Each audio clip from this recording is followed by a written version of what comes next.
और तेहरान से बड़ी खबर है। तेहरान में अमेरिका की एयर स्ट्राइक ईरान का अंतरिक्ष अनुसंधान केंद्र तबाह कर दिया।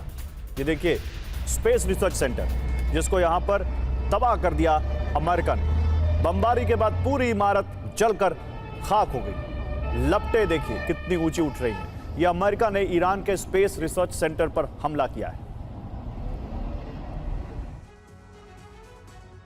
तो ट्रंप ने खर्ग द्वीप पर हमला करके ईरान की तेल व्यवस्था पर दबाव बनाने की कोशिश की, लेकिन मुस्तफा की सरकार ने साफ कर दिया है कि होर्मुज दुश्मनों के लिए नहीं खुलेगा। ईरान का दावा है कि होर्मुज स्ट्रेट उसके नियंत्रण में है और अगर किसी ने जबरन रास्ता बनाने की कोशिश की तो उसके जहाजों को समुद्र में डुबो दिया जाएगा। इसी टकराव की वजह से अरब देशों में चिंता बढ़ गई है, क्योंकि अगर होर्मुज में संकट लंबा चला तो तेल निर्यात की पूरी व्यवस्था हिल जाएगी और हिचकोले तो अभी से खा रही है। ऐसे में अब खाड़ी के कई देश नए रास्तों की तलाश में जुट गए ताकि तेल को बिना होर्मुज के भी दुनिया तक पहुंचाया जा सके। ईरान की रेवोल्यूशनरी गार्ड ने दावा किया है कि हॉर्मुज स्ट्रेट पूरी तरह उसके नियंत्रण में है और अगर कोई दुश्मन देश जबरदस्ती जहाज भेजने की कोशिश करता है तो उसे निशाना बनाया जाएगा। अमेरिका, इजराइल और उनके सहयोगियों के जहाजों को यहां से गुजरने की अनुमति कतई नहीं दी जाएगी। ईरान के विदेश मंत्री अब्बास अराक्ची ने कहा है कि हॉर्मुज पूरी तरह बंद नहीं, लेकिन यह सिर्फ उन देशों के जहाजों के लिए खुला है जो ईरान पर हमला नहीं कर रहे।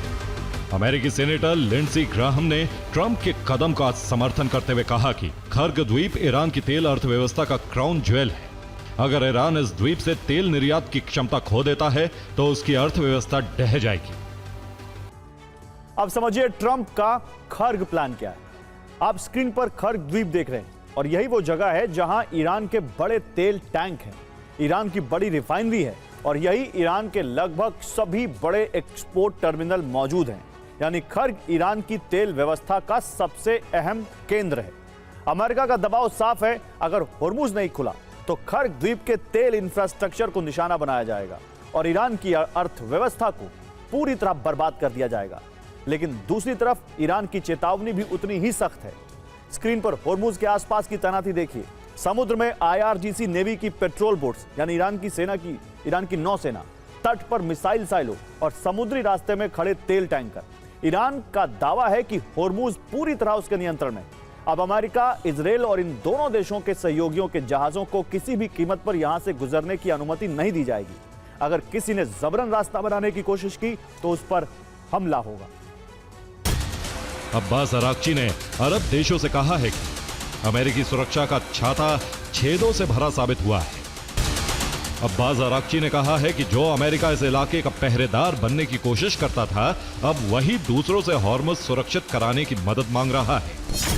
तेहरान ने क्षेत्र के देशों से भी अपील की है कि वे बाहरी ताकतों को इस इलाके से बाहर निकालें, क्योंकि ईरान के मुताबिक असली टकराव क्षेत्रीय देशों के बीच नहीं बल्कि विदेशी दखल की वजह से पैदा हुआ है।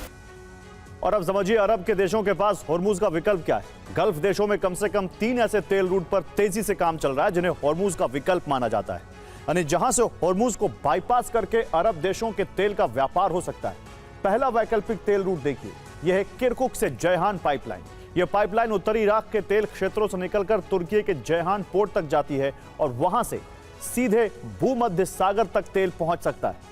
यानी अगर यह रूट पूरी तरह सक्रिय हो जाए तो इराक का तेल फारस की खाड़ी में आए बिना, होर्मुज से गुजरे बिना यूरोप और दुनिया के दूसरे बाजारों तक पहुंच सकता है। अब मैप पर दूसरा तेल रूट देखिए, यह प्रस्तावित बसरा से अकाबा पाइपलाइन है। यह इराक के दक्षिणी तेल क्षेत्रों से निकलकर जॉर्डन के अकाबा पोर्ट तक पहुंचने की योजना है और वहां से जहाज लाल सागर के रास्ते निकल सकते हैं। इसका मतलब यह हुआ कि तेल को होर्मुज और फारस की खाड़ी के जोखिम भरे रास्ते से बचाकर सीधे रेड सी के रास्ते भेजा जा सकता है। और अब तीसरा तेल रूट देखिए, यह सऊदी अरब की रणनीतिक ईस्ट वेस्ट पाइपलाइन है जो अब कैक के तेल डिपो से निकलकर पश्चिमी तट पर यानबू पोर्ट तक जाती है। यह पाइपलाइन सऊदी अरब को यह क्षमता देती है कि वो फारस की खाड़ी को पूरी तरह बाईपास करके तेल को सीधे लाल सागर तक पहुंचा सके। इन वैकल्पिक रूट्स की कुल क्षमता लगभग 5 से 7 मिलियन बैरल प्रतिदिन, यानी करीब 50 से 70 लाख बैरल तेल हर रोज भेजने की क्षमता है। यानी अगर होर्मुज में संकट लंबा चला तो यही पाइपलाइनें मिडिल ईस्ट की तेल सप्लाई को जिंदा रखने का सबसे बड़ा सहारा बन सकती हैं।